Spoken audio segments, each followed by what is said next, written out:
welcome back to another recap of Insecure Season 4. Right now we are on episode 8, and wow, episode 8 had me all in my feelings. I was feeling so many types of ways, like happy, sad, mad, salty. I even cried a little bit, I must say. Some parts had me, one part had me emotional. Natasha Rothwell, who plays Kelli, wrote this episode. She's a great writer. It had me feeling all types of ways, so that's a great sign of a good writer. Thus far, this has been the hardest episode to do a recap on this season, just because I was so much in my feelings. With the way Lawrence was smelling his own breath in the opening scene of this episode, one would think that he was really trying to impress. But plus, you just don't want your breath stinking, but to smell your own breath in public like that is kind of funny. And throughout the episode, I didn't know if he was doing all of this trying to impress because he wanted Issa back, or because he wanted to show Issa what she's missing out on and the type of man he's become. So he's over there at the bar. Then Issa comes through serving looks with her red blazer on and nothing underneath. Very, very sexy, and it looks so great on her skin tone with her the hair color that she has. So she coming in looking all good, and then she busts her ass. That fall though, that fall that Issa took, she could have played that off a little bit better, okay? She could have got up and did a dance. She could have just started doing a crybaby, you feel me? She could have did something, started twerking on the floor or something. So she could have played it off a little bit better, but at the same time, it's probably good that she didn't, because she ended up getting a free drink out of it anyway. Now you're saying it's on us because you busted your ass. At the end of the day, at least she looked good doing it. When Issa finally got herself together and got up, went to the bar and sat down by Lawrence, Lawrence had a drink right there waiting for her. Prosecco with a splash of whiskey. That kind of move would not have been done by Lawrence, the old Lawrence, back in the day Lawrence, throwback Lawrence, TBT Lawrence. That wouldn't have been done by him. That little small gesture goes a long way. Like, that's an example of his growth in terms of being a gentleman. Like, oh, you remember that I like Prosecco and whiskey together? You remember that? And you have it waiting for me? Oh, thank you.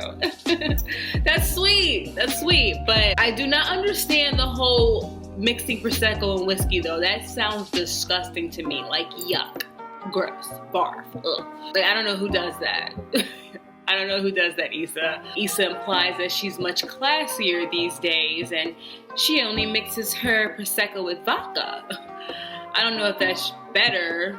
Maybe that's better than mixing it with dark liquor, but I just feel like Prosecco can be done by itself, unless you're doing it with, like, trying to make a mimosa, or you're trying to make a Bellini. But rather than that, unless you have it with some fruit, just leave it alone. It doesn't need any other alcohol with it. It's Prosecco. Do like the French. While they were at the bar, Lawrence actually mentioned he was interviewing back in San Francisco. And if you watched my last recap, I did have a spoiler in there about him coming back from San Francisco and seeing Molly and Andrew at the airport. We didn't know why he was in San Francisco, but I did say that he probably had an interview.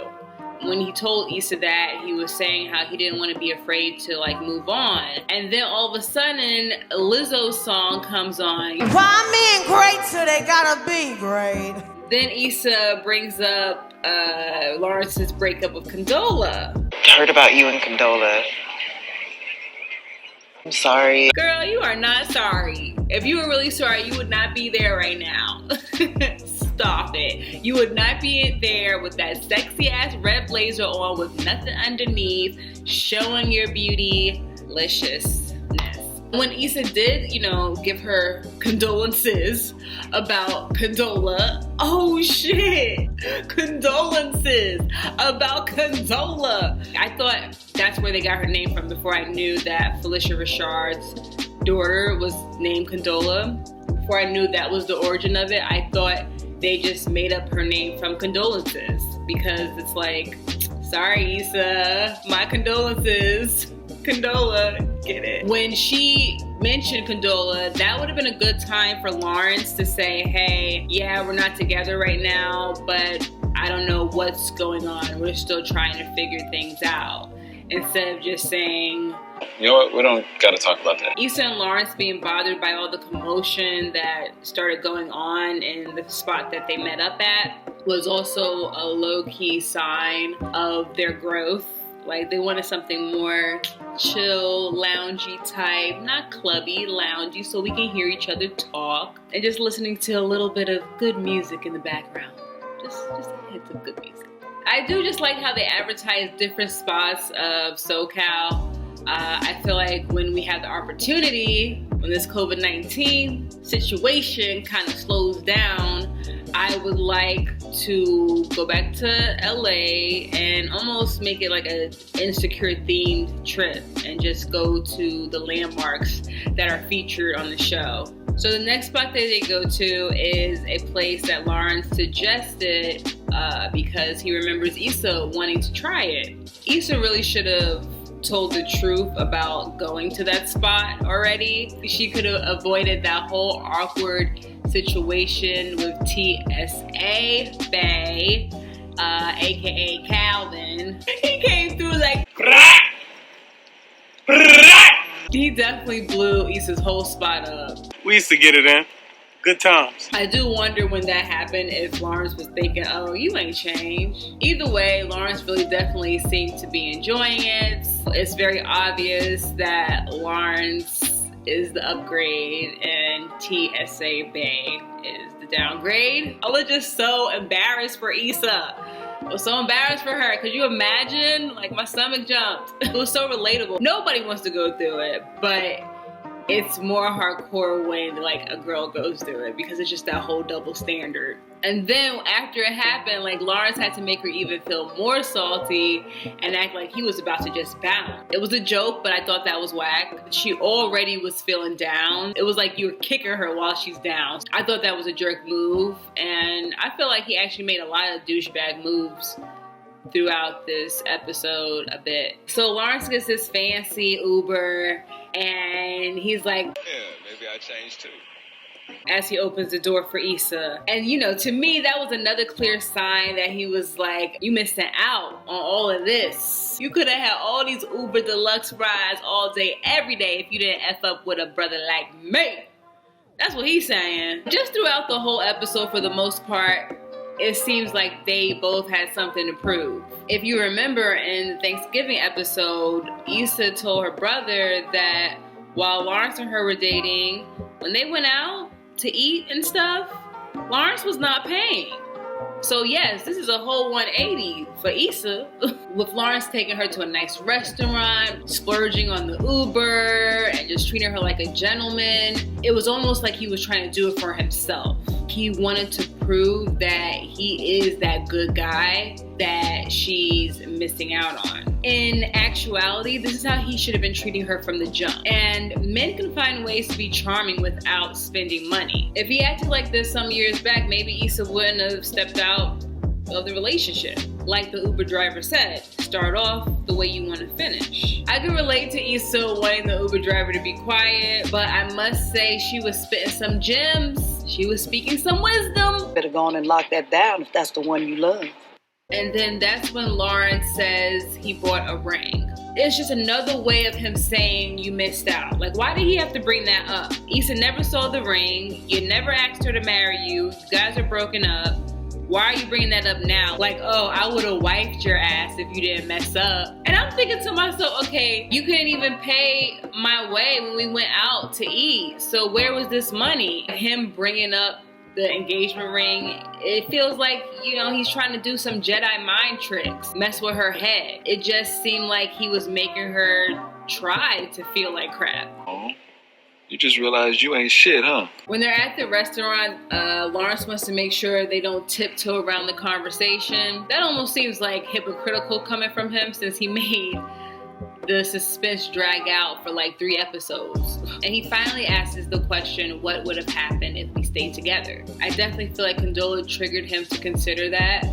way back in the Thanksgiving episode when she asked him, like, if Issa didn't cheat, would you guys still be together? And he had to think about that for a second and wonder if, like, he gives up on stuff too easily. I think this is when the double standard with cheating comes into play. Women are way more forgiving when their partner cheats, but it seems like men look at cheating as unforgivable. I just wonder why the double standard. Even Lawrence said when everything went down, it was just much easier to blame Issa instead of dealing with his own mess. And it does seem like it's an easy cop-out for guys. Instead of trying to figure out what they did wrong to make someone cheat, with women, if our partner cheats, we're always thinking like, well, what did we do? What was my fault in it? And am I not pretty enough? Was I not satisfying them enough? What am I not doing? That's how we always think, right? But then, like, if a man gets cheated on by his woman, it's just like, oh, she's a hoe.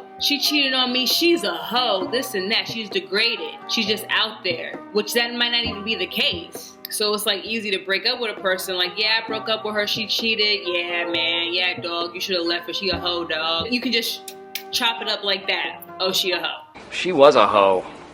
For show. Why that double standard? Why Daniel?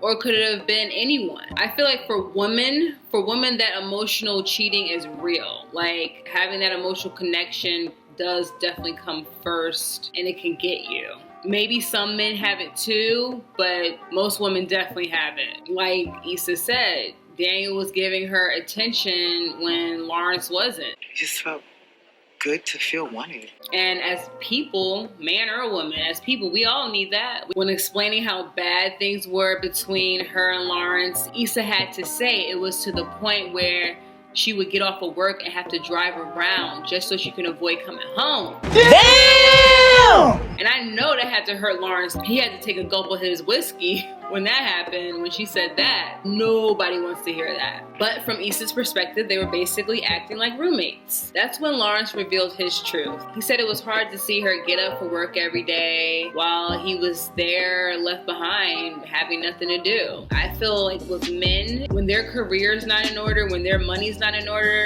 it doesn't feel good for them, because we're in a society where it's like the man has to be the provider. His feelings and his emotions come later. And if he can't provide, it's like he's worthless, or at least that may be how they feel. And it's hard for them to convey that out loud. And he said it was even so bad to the point where he was considering going back home to Virginia, where he's from. And by the way, I didn't know Lawrence was from Virginia. Let me know if I'm late on that. The fact that he is from Virginia makes sense. There are some nice guys out there, some nice pickings, nice men's over there.